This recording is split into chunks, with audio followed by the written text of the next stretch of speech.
Hai semuanya, perkenalkan namaku Andari Windita Putri, aku biasa dipanggil Andari. Dan di video ini aku bakal jelasin semua tentang yogurt.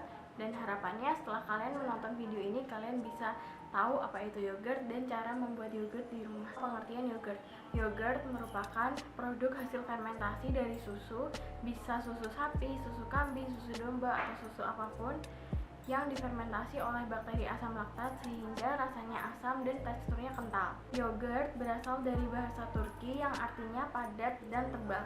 Yogurt berbentuk cair hingga semi-solid yang terbentuk melalui perubahan kimiawi yang terjadi selama proses fermentasi tersebut. Yogurt juga memiliki pH yang rendah sehingga rasanya asam. Aku bakal menjelaskan tentang jenis yogurt. Yang pertama ada yogurt drink. Yogurt drink ini memiliki tekstur yang cair sehingga mudah dikonsumsi dan sangat praktis. Hal ini sesuai dengan pernyataan Harjianti et al. 2013 bahwa yogurt drink adalah jenis yogurt yang memiliki tekstur encer sehingga mudah untuk diminum dan rasanya tidak terlalu asam.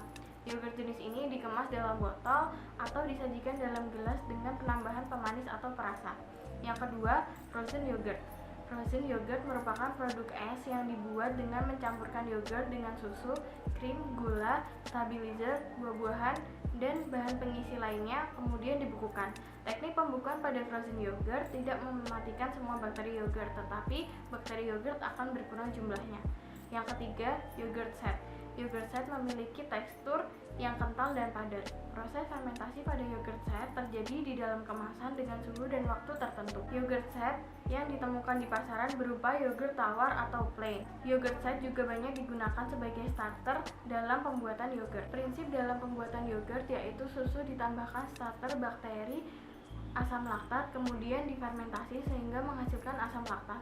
Starter bakteri yang digunakan yaitu Lactobacillus bulgaricus dan Streptococcus thermophilus yang mampu memfermentasi laktosa susu. Hal ini didukung dengan pernyataan Nurhayati et al. 2014 bahwa yogurt mengandung bakteri Lactobacillus delbrueckii subspesies bulgaricus dan Streptococcus salivarius spesies thermophilus yang keduanya dapat memfermentasi laktosa, fruktosa, dan glukosa. Lactobacillus bulgaricus memiliki aktivitas peptidase untuk membentuk aroma pada yogurt, sedangkan Streptococcus thermophilus berperan dalam pembentukan asam sehingga menurunkan pH dan mensintesa asam format yang dapat mendukung pertumbuhan bagi Lactobacillus bulgaricus. Reaksi yang ada pada fermentasi yogurt: laktosa diubah menjadi glukosa dan galaktosa, kemudian dalam kondisi anaerob diubah menjadi asam pirufat. Asam pirufat akan menghasilkan asam laktat, ATP, dan CO2. Bakteri asam laktat memiliki enzim beta-degalaktosidase yang berfungsi menghidrolisis laktosa menjadi glukosa dan galaktosa. Glukosa selanjutnya memasuki jalur metabolisme Embden-Meyerhof-Barnes atau IMP atau glikolisis yang akan menghasilkan asam pirufat. Asam pirufat ini dalam kondisi anaerob akan direduksi menjadi asam laktat dengan melibatkan enzim laktat dehidrogenase. Hal ini sesuai dengan pernyataan Prasetyo et al. 2017 bahwa pembentukan asam laktat terjadi melalui jalur IMP atau Embden-Meyerhof-Barnes, di mana glukosa akan diubah menjadi asam pirufat, kemudian dengan bantuan enzim laktat dehidrogenase diubah menjadi asam laktat. Reaksi fermentasi yogurt dilakukan secara homofermentatif oleh Streptococcus thermophilus dan Lactobacillus bulgaricus. Reaksi homofermentatif hanya sedikit atau bahkan sama sekali tidak menghasilkan CO2. Selanjutnya, yuk kita lihat cara pembuatan yogurt.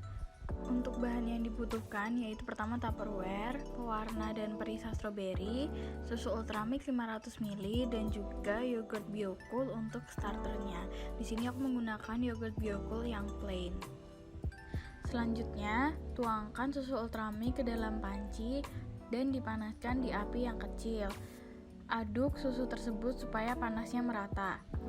Pastikan apinya kecil karena kita panaskan pada suhu sekitar 85 derajat Celcius. Apabila tidak mempunyai termometer, maka kalian bisa melihatnya dengan cara melihat uap dari susu tersebut. Apabila sudah terlihat uapnya, maka panasnya sudah cukup. Panaskan susu tersebut sekitar 4-5 menit. Setelah 4-5 menit, kita matikan kompornya. Lalu dinginkan susu dengan cara mengaduk-aduk supaya susunya lebih cepat dingin sampai suhu 45 derajat Celcius. Dan suhu 45 derajat Celcius apabila kalian tidak punya termometer, maka bisa diukur dengan suhu suam-suam kuku atau suhu ketika kita memberikan susu kepada bayi. Apabila suhunya sudah suam-suam kuku, maka kita bisa campurkan yogurt Biocool sebanyak 50 ml ke dalam campuran susu yang sudah hangat tersebut, kemudian diaduk hingga merata. Apabila sudah tercampur dengan rata antara yogurt dengan susu, maka bisa dipindahkan ke dalam Tupperware. Pastikan jangan sampai ada susu yang tumpah di luar Tupperware-nya karena bisa mempengaruhi hasil fermentasi. Susu yang sudah dimasukkan di dalam Tupperware harus segera ditutup, kemudian dibungkus dengan plastik wrap supaya kondisi fermentasi benar-benar anaerob atau tanpa oksigen. Untuk meningkatkan hasil fermentasi, kita bisa bungkus Tupperware-nya menggunakan jaket supaya suhunya tetap hangat. Apabila kalian mempunyai termos, maka dapat dilakukan fermentasi di dalam termos. Aku fermentasi di dalam oven dalam kondisi mati untuk menjaga suhunya tetap hangat, dan aku letakkan di tempat yang mendapatkan cahaya matahari. Setelah 18 jam kita keluarkan dari oven, lalu kita buka jaketnya serta plastik wrapnya, dan juga kita buka tutupnya. Kita lihat seperti apa hasil yogurt setelah difermentasi selama 18 jam. Nah, ini bisa terlihat ada sedikit whey di permukaannya, dan kita coba lihat teksturnya menggunakan sendok. Dan ini terlihat kental, berbeda dengan waktu pertama sebelum difermentasi. Dan supaya yogurtnya lebih set lagi dan lebih enak, di sini aku mau masukin dulu ke dalam kulkas selama 2 jam.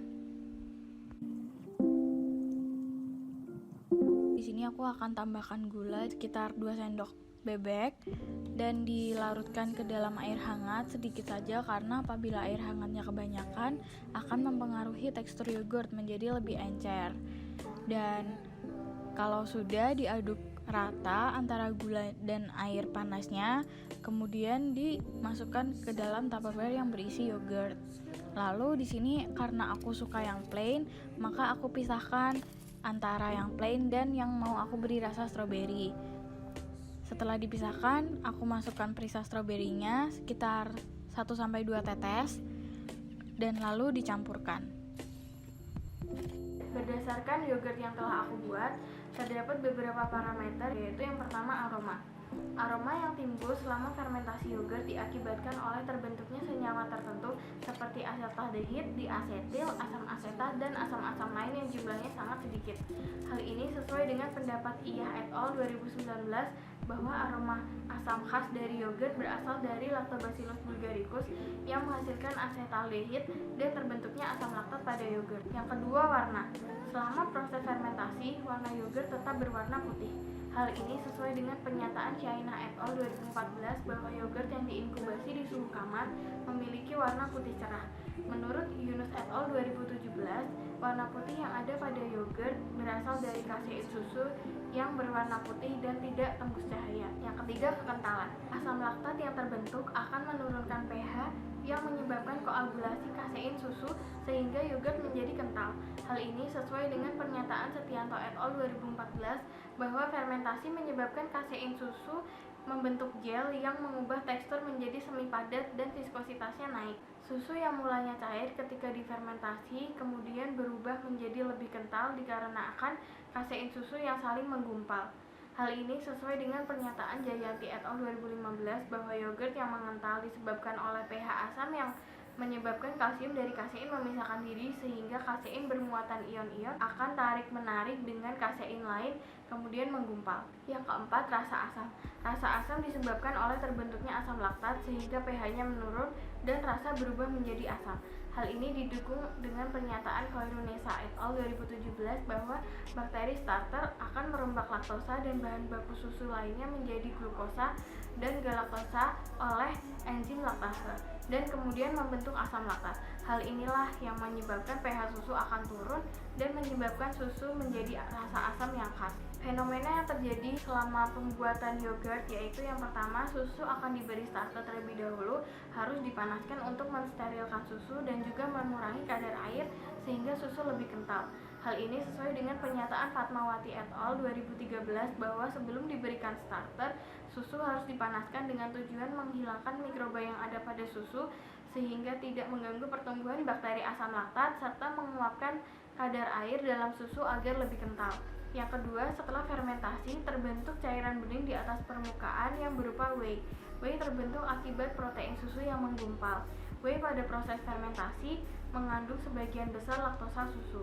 Hal ini sesuai dengan pernyataan Rahman et al. 2014 bahwa whey mengandung 50% komponen susu termasuk whey dengan kandungan terbesar. Fenomena yang ketiga yaitu Tupperware dibungkus dengan plastik wrap dan jaket. Hal ini ditujukan agar suasana fermentasi tetap bersifat anaerob sehingga fermentasi berlangsung dengan optimal. Penambahan jaket dapat menjaga suhu agar tetap optimal. Setelah fermentasi selesai, yogurt dimasukkan ke dalam kulkas supaya hasil fermentasi tidak rusak dan mempertahankan kualitas yogurt.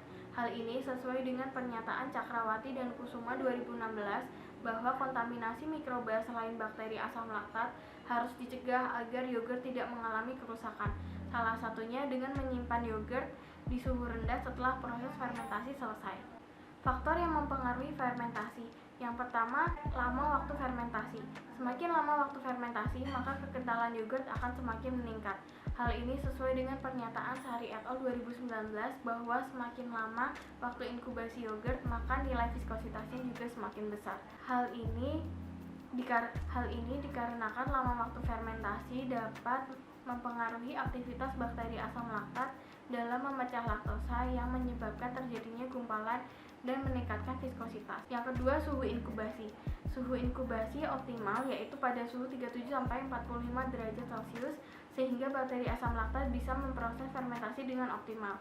Fermentasi dalam suhu yang tidak optimal dapat menyebabkan bakteri asam laktat terganggu.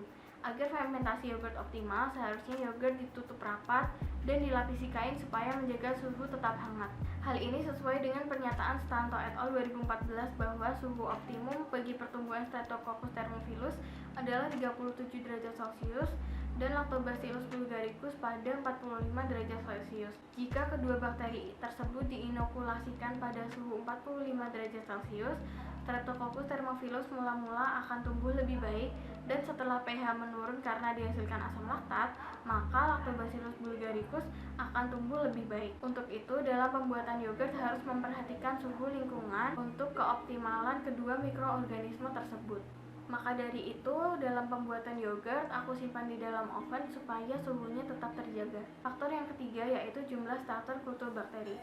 Starter kultur bakteri mempengaruhi hasil fermentasi, di mana starter yang ditambahkan sebanyak 1-5% dengan perbandingan Lactobacillus bulgaricus dan Streptococcus thermophilus sebanyak 1:1 akan menghasilkan konsistensi yang lebih baik. Jumlah starter yang terlalu sedikit akan menyebabkan fermentasi tidak sempurna sehingga menghasilkan tekstur yogurt yang dihasilkan.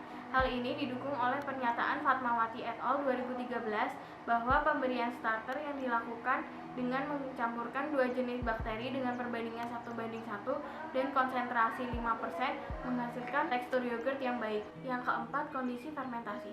Fermentasi harus dilakukan dengan sangat tertutup supaya fermentasi optimal karena bakteri asam laktat bersifat anaerob hingga mikroaerofil.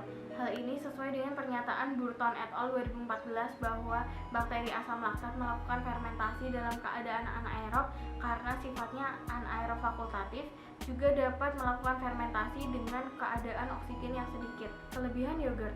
Menurut Jaya et al. 2018, Lactobacillus dalam yogurt dapat membantu menyeimbangkan mikroflora dalam usus sehingga bisa mengatasi gangguan pencernaan dan mencegah kanker kolon. Yang kedua, yogurt bermanfaat bagi penderita laktos intoleran karena kandungan laktosa pada susu telah diubah menjadi asam laktat.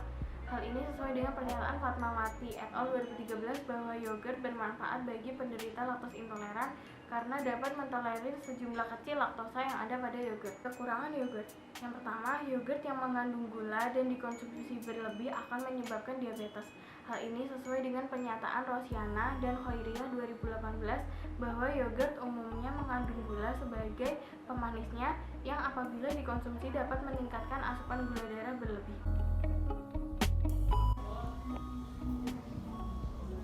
Rasanya pas, kecutnya enak, mantep. Rasanya tuh enak banget, kentalnya tuh pas, terus manisnya tuh nggak kemanisan, jadi masih ada kayak kecut-kecut enaknya gitu loh guys. Kalau menurut aku ini enak banget, jadi kentalnya tuh pas. Dan itu menurut aku lebih kental daripada yang ada di pasaran. Terus manisnya juga pas, ada rasa stroberinya. Terus untuk rasa kecutnya tuh seger banget. Menurut aku ini yogurtnya enak banget sih, ini kentalnya pas banget. Terus aku prefer yang plain daripada yang strawberry, gara-gara menurutku lebih nyegerin gitu guys. Sekian video pembahasan tentang yogurt dari aku. Aku harap kalian yang sudah menonton video ini bisa membuat yogurt sendiri di rumah dan kalian dapat mengkonsumsi yogurt setiap hari karena itu akan menyebabkan tubuh kalian menjadi lebih sehat. Jadi terima kasih telah menonton video ini. Sampai jumpa di lain waktu. Dadah.